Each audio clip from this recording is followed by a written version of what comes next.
Good morning to all of you students. तो बेटा अभी हमारा जो टॉपिक चल रहा है 11th यूनिट जो हमारी चल रही है उसका लास्ट थर्ड चैप्टर हमें हमारा बचता है।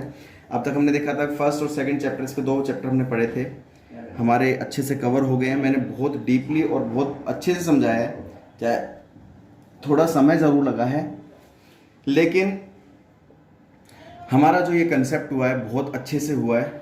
और आई होप आपको कोई भी केस स्टडी में भी प्रॉब्लम नहीं आएगी, क्योंकि ये चैप्टर चाहो तो इसको 2 दिन में भी कर सकते थे, 3 दिन में भी कर सकते हैं, लेकिन हमने पूरा वीक इसलिए दिया है क्योंकि इसमें से बेटा केस स्टडीज आती हैं और हमें बहुत डीपली लेना था इस चैप्टर को, क्योंकि फिर अगर हम इसको जल्दी जल्दी पढ़ लेते फिर बाद में प्रॉब्लम होती। तो इसलिए इसको हमने बिल्कुल डीपली लिया है और बहुत पोलाइटली लिया है हमने इसको, बहुत अच्छे से समझ में आ जाएगा। तो बेटा इस चैप्टर का जो नेम है वो है sales promotion and public relation. Sales promotion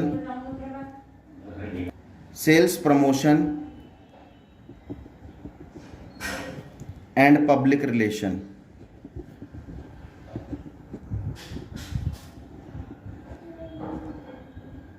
इस चैप्टर का नाम ये है, सेल्स प्रमोशन क्या होता है और पब्लिक रिलेशन क्या होता है।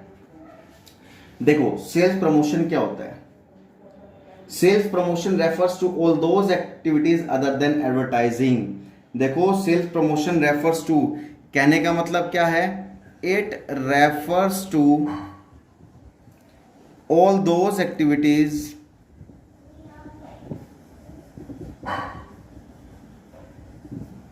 अदर देन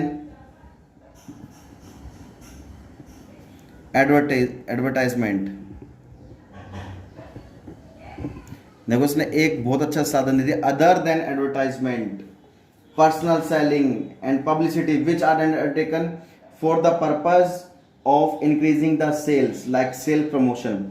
कहने का मतलब पता है क्या है, सेल्स प्रमोशन का मतलब ये नहीं है कि आपने एडवर्टीजमेंट करा दी या पब्लिसिटी करा दी, यही सेल्स को प्रमोट करने के साधन है। मानते हैं सेल्स को प्रमोट करने का सबसे बेस्ट मीडियम तो एडवर्टीजमेंट ही होता है, लेकिन हर जगह से ये जरूरी नहीं है कि खाली एक यही सफिशिएंट मीडियम है सेल्स को प्रमोट करने का। ऐसा कुछ नहीं है बेटा, सेल्स को प्रमोट करने के हमारे पास बहुत से वे आते हैं। टूल्स ऑफ सेल्स प्रमोशन जिसे कहा जाता है, टूल्स ऑफ सेल्स प्रमोशन। कह रहा है सेल्स को प्रमोट करने के खाली एडवर्टीजमेंट और पब्लिसिटी सफिशिएंट नहीं है, सेल्स को प्रमोट करने के और भी साधन है हमारे पास। अब वो साधन कौन कौन से होते हैं, लाइक देखो बेटा, किसी प्रोडक्ट के साथ एक गिफ्ट फ्री दे देना, इससे भी सेल्स प्रमोट होती है। या फिर प्रोडक्ट के साथ कोई लकी ड्रॉ दे देना, लकी ड्रॉ कूपन कार्ड, ठीक है। या प्रोडक्ट के साथ एक ऑफर निकाल देना, by one get one free, by one get one free. Product के साथ फ्री सैंपल दे देना,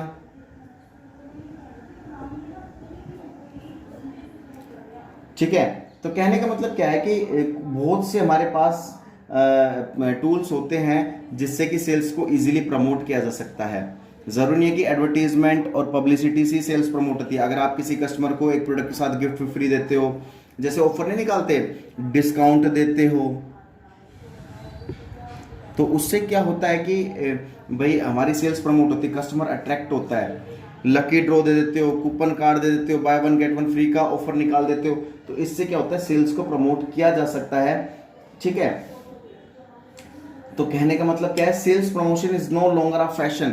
सेल्स प्रमोशन कोई लंबे समय तक चलने वाला फैशन नहीं है। सेल्स प्रमोट तो कभी कभार की जाती है, जो ऑफर निकाले जाते हैं। जैसे हमारे पास प्रोडक्ट जो होता है बिना बिका हुआ रह जाए, किसी कंपनी के पास बहुत सारा प्रोडक्ट ऐसा होता है जो साल के एंड में बिना बिका हुआ रह जाता है, ठीक है। तो कंपनी उसे क्या करती है, उसके ऊपर ऑफर निकालने के लिए, ऑफर निकाल कर उसको बेचने की कोशिश करती है, उसको निकालने के लिए उसमें ऑफर क्रिएट करती है।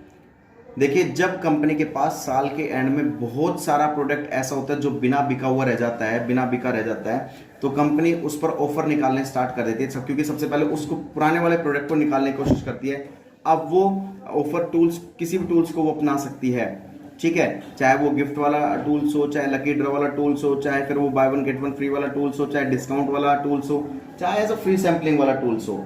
इससे क्या होता है कि कस्टमर को अपनी तरफ अट्रैक्ट किया जा सकता है। कस्टमर को किस तरीके से अट्रैक्ट करना है ताकि कस्टमर हमारे प्रोडक्ट को खरीदने के लिए बिल्कुल बेटा रेडी हो जाए।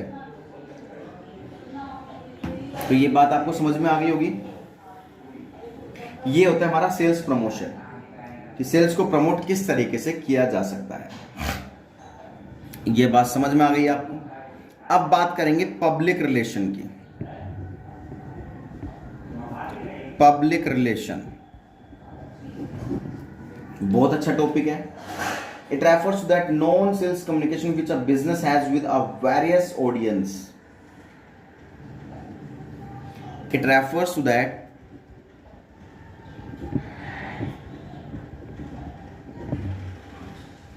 Non sales communication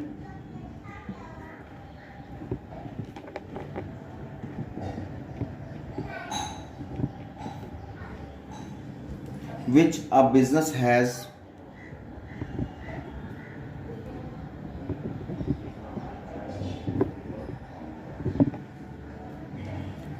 with its various audience।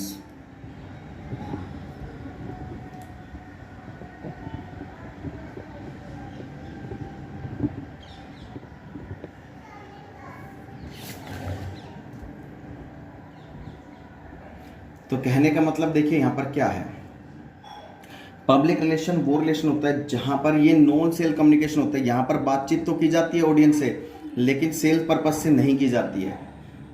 Public में अपने रिलेशन इतने अच्छे बना लो, सेल के पर्पस से नहीं, वैसे सामाजिक या व्यवहारिक तरीके से अपने रिलेशन इतने अच्छे बना लो कि which a business has with its various audiences, कि उस बिजनेस के बहुत सारी ऑडियंसेस हो जाए, एक बिजनेस के बहुत अच्छा लिंकअप हो जाए, बहुत एक बड़े लेवल पे कस्टमर उसको जानने लग जाए, पहचानने लग जाए। तो कहने का मतलब यही है कि पब्लिक रिलेशन वो रिलेशन, ये नॉन सेल कम्युनिकेशन होता है।